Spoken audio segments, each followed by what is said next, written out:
ठीक है, तो आज टॉपिक शुरू करते हैं हम किससे, नेटवर्क थ्योरम, जो आपका पेपर सेकंड का जो टॉपिक है।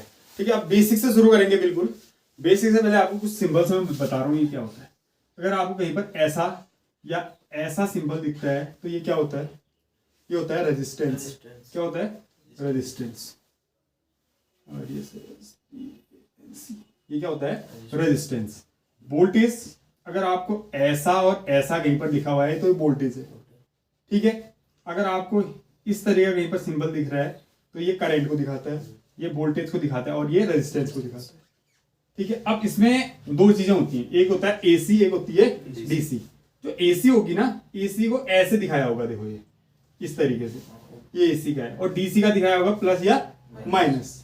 ये आपको ये चीजें का ध्यान देना। तो ये तो बेसिक ये चीज होगी। अब आपको ये ध्यान में रखना है कि रेजिस्टेंस, इसकी यूनिट क्या होती है, इसकी यूनिट ओम होती है। ठीक है, और इसको सिंबल ऐसे दिखाते हैं, ओम। ये क्या है, वोल्टेज। वोल्टेज की यूनिट क्या होती है, वोल्ट। क्या होती है, वोल्ट। इसको आप वी से दिखाते हैं। और ऐसे ही तीसरी चीज है आपका करंट। करंट की यूनिट क्या होती है, एम्पियर, और इसको आप आई से दिखाते हैं। ठीक है, कैपिटल आई से इसको आप दिखाओगे। अब इनमें, इनके बीच में रिलेशन, वो रिलेशन आपको आना चाहिए। V is equal to I R, V is equal to I R. V क्या है, वोल्टेज, ये है करंट, ये है रेजिस्टेंस। ये फॉर्मूला आपको याद होना चाहिए। ठीक है, ओम से लॉ आप पढ़ते हो तो ओम से लॉ में क्या होता है, ओम से लॉ कहता है V इज प्रोपोर्शनल टू आई वाली बात करता है।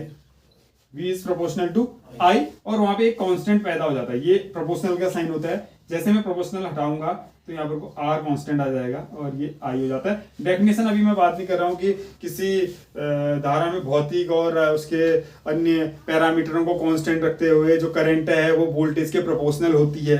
ओम्स लॉ जो थ्योरी कहता है ना, अभी हमें थ्योरी में नहीं जाना है, सिंपली फॉर्मूला में आपको बता रहा हूँ। V equal to I R होता है।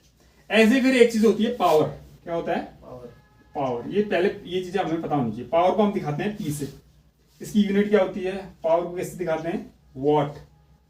किससे दिखाते हैं, वॉट। ये याद होनी चाहिए पहले। Ohm resistance unit, current ampere, voltage volt, power what. ये आपको पहले, ये आपकी जो यूनिट्स हैं ये आपको पता होनी चाहिए। अब इसका फॉर्मूले की बात करता हूं। देखो P इज इक्वल टू होता है, जैसे V is equal to I into R होता है ना, तो P इज इक्वल टू होता है I into V, current into voltage, current into voltage. फिर मैं P का एक फॉर्मूला और आता है।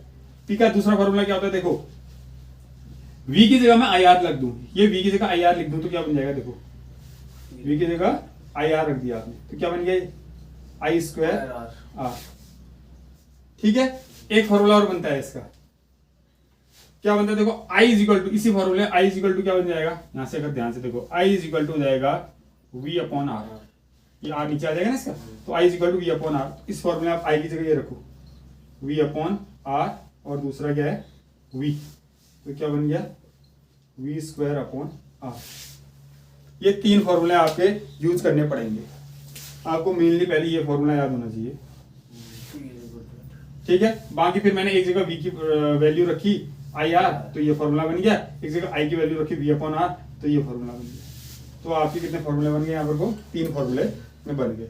ठीक है, अभी ज्यादा हम लंबा नहीं खींच सकते क्योंकि हमें टॉपिक जल्दी से जल्दी कवर करने हैं। तो मैं सीधे टॉपिक में आ रहा हूँ। मैं आ रहा हूँ कॉम्बिनेशन ऑफ रेजिस्टेंस। किसमें आ रहा हूँ, कॉम्बिनेशन ऑफ रेजिस्टेंस। ये ध्यान में आ गया, याद आ गया। ये बेसिक चीज है, ये कोई ऐसी चीज नहीं है कि जो आपका पेपर में पूछा जाए। हाँ, इसका यूज हो सकता है फॉर्मूला इसका, तो आपको फॉर्मूला ध्यान में रखना है। जो चीज आपको नोट करनी है वो नोट साथ में कर लेना, अगर आपको लगता है कि नोट करना है। बाकी मैं अब टॉपिक में आ रहा हूँ, मिटा दो इसको। अब मैं आ रहा हूँ टॉपिक के ऊपर। अब टॉपिक क्या बनेगा आपका, वो है कॉम्बिनेशन ऑफ रेजिस्टेंस। रेजिस्टेंस में क्या चीज रहती है जो आपके पेपर में जिससे रिलेटेड न्यूमेरिकल बनते हैं, वो है अब आपका topic combination of resistance.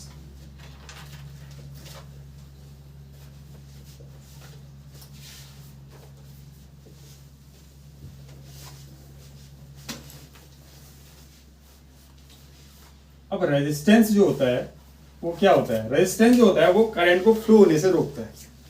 Resistance क्या काम कर रहा है, देखो एक तरीके से अगर मैं इसको समझू, मान लो यहां से पानी आ रहा है, ये पानी बह रहा है पाइप के अंदर। और यहाँ पर को बालू फंस गई, मान लो ऐसे बालू के टुकड़े हैं, तो रेजिस्टेंस में क्या होगा, पानी यहाँ आगे बहने से रुक जाएगा, रुकेगा ना, तो रेजिस्टेंस वही काम कर रहा है जो ये बालू का काम कर रहा है, मतलब कि करंट को बहने से रोक रहा है। ये जो पानी है एक तरीके से उसको आप समझ सकते हो, ये करंट है, ये क्या है, करंट है जो पानी है। और वोल्टेज क्या है, वोल्टेज एक प्रेशर है, एक धक्का है, वो धक्का जो पानी को आगे को बाहर है।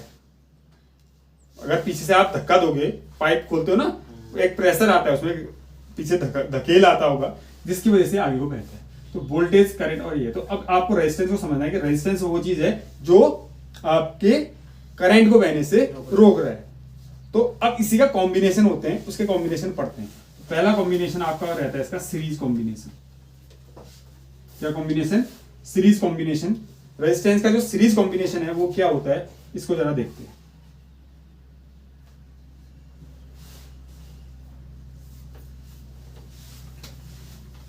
मान लो ये 3 रेजिस्टेंस हैं, R1, R2 और R3।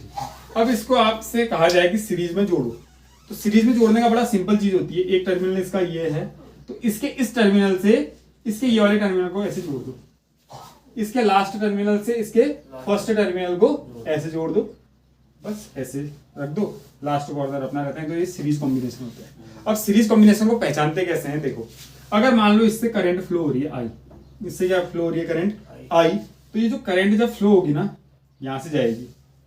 अब यहां से जाएगी तो एक ही रास्ता है, इसके बाद दूसरा रास्ता नहीं है, तो जो करंट यहां होगी वही करंट यहां भी आएगी, वही करंट यहां भी आएगी, वही करंट यहां भी आएगी, वो भी करंट यहां आएगी। तो याद रखना, सीरीज में जो करंट होती है, ये आपका क्वेश्चन बन रहा है 1 नंबर वाला जो ऑब्जेक्टिव आता है, करंट इज सेम। सीरीज में करंट की वैल्यू हमेशा एक ही रहेगी, बदलेगी नहीं। लेकिन वोल्टेज की वैल्यू बदल जाती है, वोल्टेज चेंज। क्योंकि यहां पर जो वोल्टेज ऐसे मान सकते हैं हम, देखो अगर यहां पर कोई वोल्टेज V है, तो यहां पर जो इसके अक्रॉस वोल्टेज होगा वो कुछ और होगा, इसके अक्रॉस जो वोल्टेज होगा वो कुछ और होगा, और इसके अक्रॉस जो वोल्टेज है वो कुछ और होगा। क्योंकि हर टर्मिनल में वोल्टेज ड्रॉप होता है, वोल्टेज ड्रॉप मतलब वोल्टेज बर्बाद होता है, तो इसलिए यहाँ पे अलग वोल्टेज, यहाँ पे अलग वोल्टेज, यहाँ पे अलग वोल्टेज होगा। सीरीज में याद रखना, जो आपका 1 नंबर का क्वेश्चन बन रहा है, करंट की वैल्यू सेम होती है और वोल्टेज की वैल्यू अलग अलग होती है। तो हमेशा सीरीज में voltage V1, V2 and V3 से मैं ऐसे दिखाऊंगा तीनों रेजिस्टेंस में, और करंट ये तो टोटल वोल्टेज जो हम दे रहे हैं, और इसके अक्रॉस ये है V1, ये वोल्टेज ड्रॉप, इसके अक्रॉस V2, इसके अक्रॉस V3, ये अलग अलग वोल्टेज होगा। समझ रहे हो? और V की वैल्यू फॉर्मूला आपने पढ़ रखा है, V इक्वल टू क्या होता है, I इंटू R, ये आपको याद रखना है। समझ गए या नहीं समझे बात? अभी न्यूमेरिकल जब बनाएंगे आपको तब ज्यादा बेटर समझ में आएगा। अभी खाली आप कहानी सुनो कि हो क्या रहा है।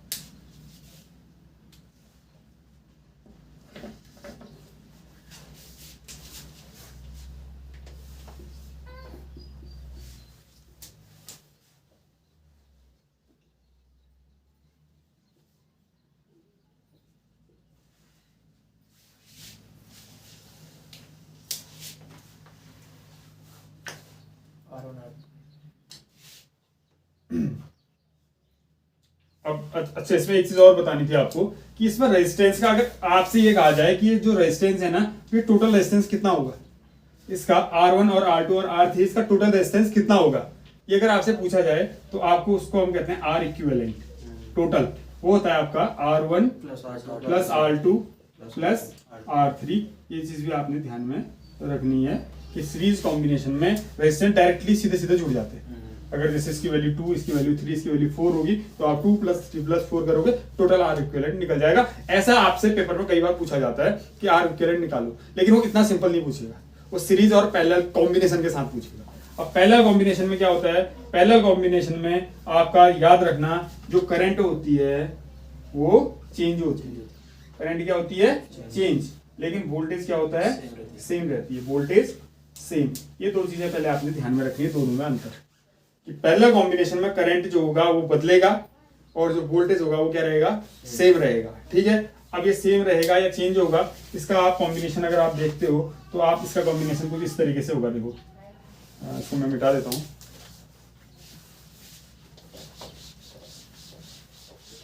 बाकी आपको अगर नोट नहीं भी करवा रहे तो वीडियो हम तुम्हें मिल जाएगा वीडियो से आप देख सकते हो। बाकी पैरेलल में क्या होता है, देखो पैरेलल में ऐसा होता है, ये एक रेजिस्टेंस, ये एक रेजिस्टेंस और ये एक रेजिस्टेंस। इसको हम कैसे जोड़ते हैं इन रेजिस्टेंस को? इसका जो पहला टर्मिनल है, देखो ये पहला टर्मिनल, इसका ये पहला टर्मिनल, इसको पहला टर्मिनल, इसको एक साथ जोड़ दो ऐसे, और जो सेकंड वाला टर्मिनल है ना उनको एक साथ जोड़ दो ऐसे, ये बाहर निकाल दो, यहाँ से बाहर निकाल दो, ये एक तरीके से पैरेलल बन गया। अब अगर वैसे ये तो तरीका यही है इसको दिखाने का, लेकिन एक्चुअल में हमें दिखता कैसे है पता है? हम जो बनाते हैं नॉर्मली, हम ऐसा डायग्राम बनाएंगे, देखो ये रेजिस्टेंस, ये रेजिस्टेंस और ये रेजिस्टेंस। देखो अब इसमें देखो ये टर्मिनल, ये टर्मिनल, ये टर्मिनल एक साथ जुड़ा है, पहला दूसरा और दूसरा साथ जुड़ा है। यहाँ से टोटल वोल्टेज अगर V आ रही है तो यहाँ पर भी वोल्टेज वो V रहेगी, यहाँ पर भी वोल्टेज वो V रहेगी और यहाँ पर भी वोल्टेज V ही रहेगी। और जो करंट होती है वो अलग अलग हो जाएगी। देखो यहाँ से I करंट आई तो इसके बाद बटने के दो रास्ते हैं, वो कहेगा यहाँ जाऊं या यहाँ जाऊं, तो वो इधर जाएगी, मान लो ये I1 मान लेंगे, इधर जाएगी तो I2 जाएंगे। तो इसलिए मैं कह रहा हूँ कि करंट क्या होगी, बदलेगी पैरेलल में। आप पहचानोगे, यही तरीका है पहचानने का कि जो करंट है वो बदल रही होगी कहीं ना कहीं, क्योंकि डायग्राम इसी शेप में आपको नहीं मिलेगा, ऐसा भी मिल सकता है। तो वहां पर को डायग्राम के हिसाब से अगर बच्चा अगर पहचानना सीखना चाहेगा तो फिर वो फंस जाएगा, कॉन्सेप्ट के हिसाब से चलेगा तो फिर नहीं फंसेगा। तो ये I1 I2 फिर यहाँ फिर बटेगी, देखो तो ये भी पैरेलल होंगी। तो इस तरीके से आप पैरेलल को कहोगे, वोल्टेज सब में सेम होगी और करंट आपकी क्या होगी, बढ़ जाएगी। ये आपका होता है पैरेलल कॉम्बिनेशन, समझ गए? अब इसमें आपको रेजिस्टेंस कैसे निकालना होता है, इसमें आपका तरीका होता है ये 1/R इक्विवेलेंट, मतलब टोटल ये हो जाएगा 1/R1 plus 1/R2 plus 1/R। ये आपका इसका तरीका होता है, जो आपको मैंने बेसिक चीज यहाँ पे बता दी है। बस यही आपको रेजिस्टेंस और इसके कॉम्बिनेशन की थ्योरी याद रखनी है। बाकी अब इसमें हम न्यूमेरिकल बनाएंगे जिससे आपके कॉन्सेप्ट क्लियर होंगे कि करना कैसे है।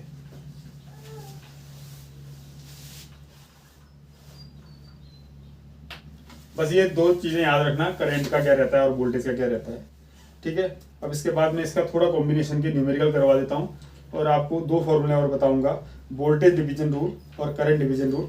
इतना आपको आज फिलहाल इतना आपने आज करना है, ठीक है।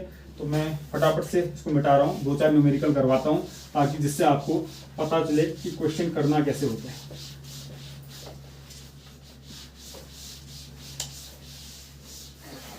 देखो पहले तो बिल्कुल बेसिक से शुरू करूंगा मैं।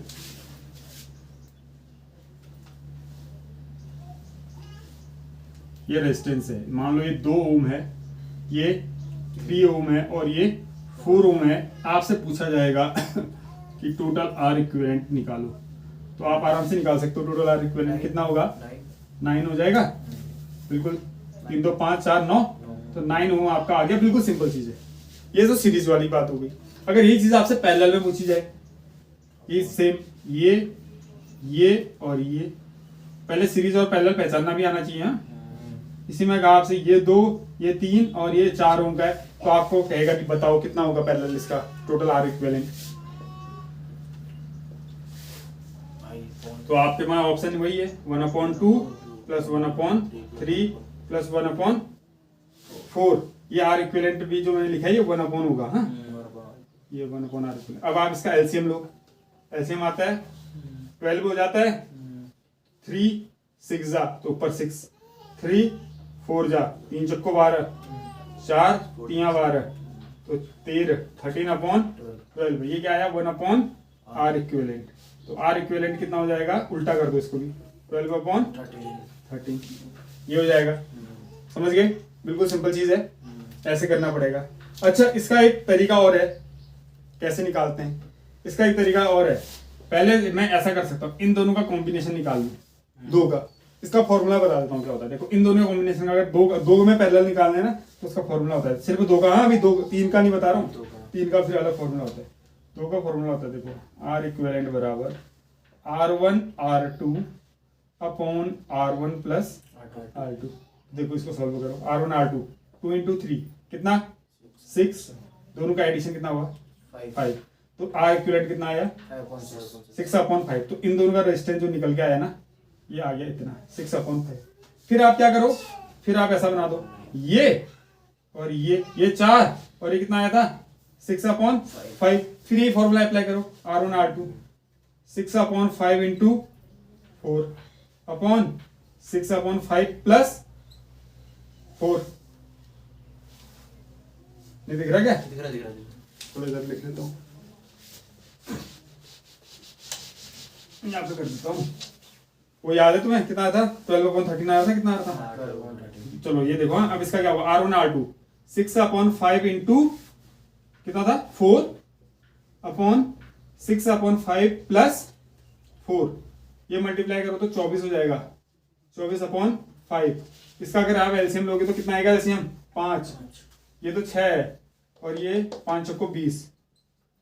ठीक है, अब इसको आप सॉल्व करोगे तो ये हो गया 24/5/26/5। इसको पलटना आता है, ये वाला सबसे ऊपर जाएगा, ये वाला इधर आएगा, तो ये हो जाएगा 24/5 गुणा 5/26। 5 से 5 कट गया, 2 से काटो 12 बार, 2 से काटो 13 बार, तो कितना आया 12/13। वही चीज आई।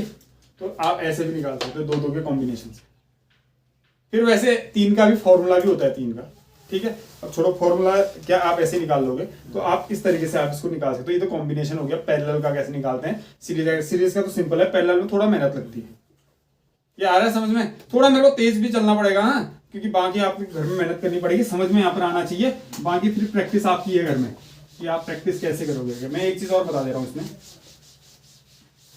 इन दोनों का जो कॉम्बिनेशन होता है वो कैसे निकालते हैं, थोड़ा सा आपको ध्यान देना पड़ेगा। ऊपर से गुजर तो नहीं रहा, ज्यादा तेज तो नहीं हो रहा ना।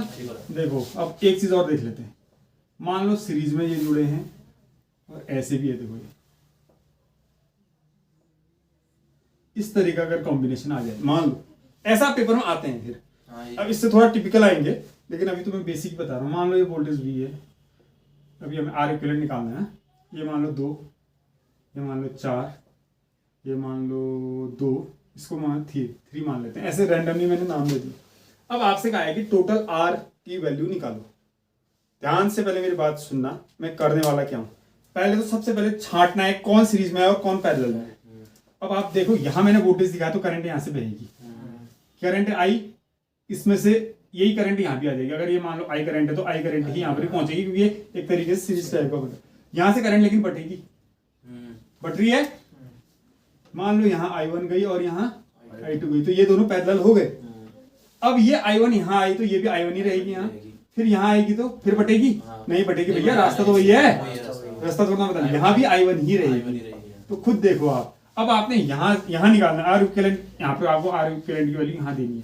तो आप लास्ट से चलोगे, कहां से चलोगे? अंतिम छोर से। अंतिम छोर में देखो 3 और 2 किसमें होंगे? सीरीज में होंगे। तो सीरीज में आपको पता है क्या होता है, सीधे जुड़ जाते हैं। कितना हो गया 5। नया डायग्राम कैसा बनेगा?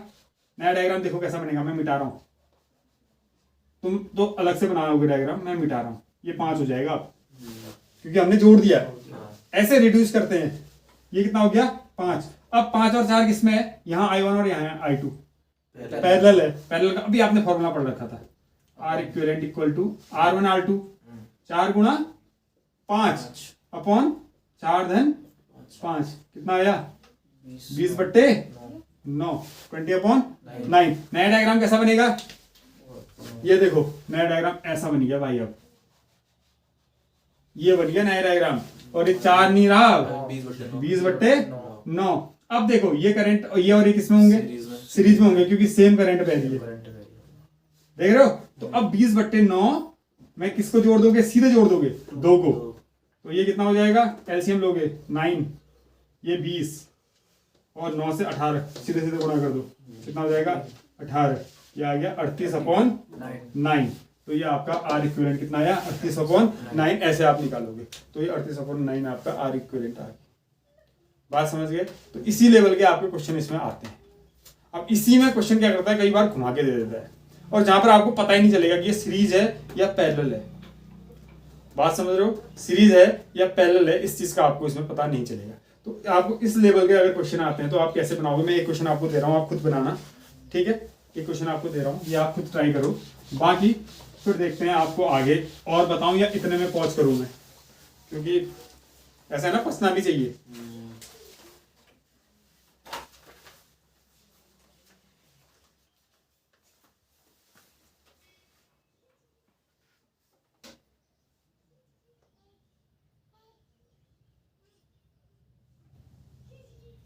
ये नहीं देता हूँ, इसमें तुम कंफ्यूज हो।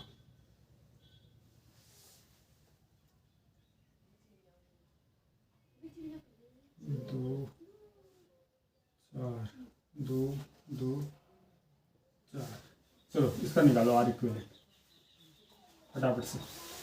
ये आपके पास इसका आर इक्विवेलेंट आपको निकालो।